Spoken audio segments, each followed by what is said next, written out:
বাংলাদেশের বিপক্ষে টেস্ট ম্যাচে এক প্রকার লজ্জাজনক ইনিংস খেলেছেন অস্ট্রেলিয়া।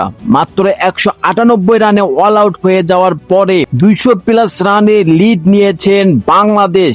এতেই চটেছেন সেই কিংবদন্তি ডেভিড ওয়ার্নার, অস্ট্রেলিয়ার ওপেনার। তিনি বাংলাদেশকে এক প্রকার কটাক্ষ করেই একটা মন্তব্য করেছেন।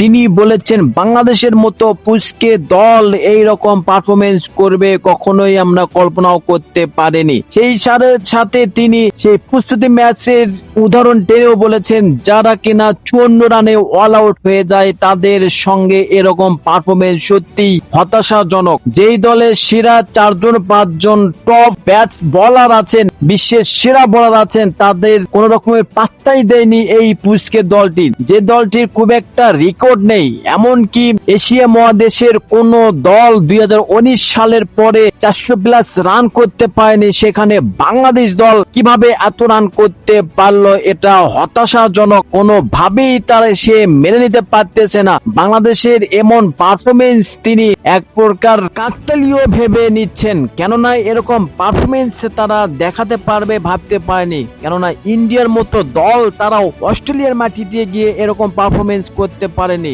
লাস্ট 2024 সালে সেই অস্ট্রেলিয়ার বিপক্ষে ওয়েস্ট ইন্ডিজ এইরকম পারফরমেন্স খেলেছিল, সেখানে 8টা বোলার ব্যবহার করেছিল। সেই 2.5 বছর পর অস্ট্রেলিয়া বাধ্য হয়েছে বাংলাদেশের মতো দলের বিপক্ষে এরকম পারফরমেন্স করা। ক্রিকেট বিশ্বে এক প্রকার অন্যরকম আলোচনা সমালোচনা শুরু হয়ে গেছে। কেউ পক্ষে এবং বিপক্ষে আলোচনা করছেন, কেউ প্রশংসা করছেন, কেউ বেশি প্রশংসা করতেছেন যে এটা হঠাৎ হয়ে যায় এমনটাই বলছেন। কিন্তু সত্যি কি বাংলাদেশ পারফরমেন্স করছেন, নাকি তারা হঠাৎ করে এরকম খেলছেন, না এই ধারাবাহিকতা আরো এগিয়ে নিয়ে যাবে, এমনটাই কিন্তু গুঞ্জন রয়েছে সকলের মনে। প্রিয় দর্শক, আপনি বলেন এরকম পারফরমেন্স বাংলাদেশের দলের জন্য কতটা পজিটিভ ইফেক্ট ফেলবে এবং ইন ফিউচার তারা ভালো করবে কিনা, অবশ্যই কমেন্টে জানাতে ভুলবেন না।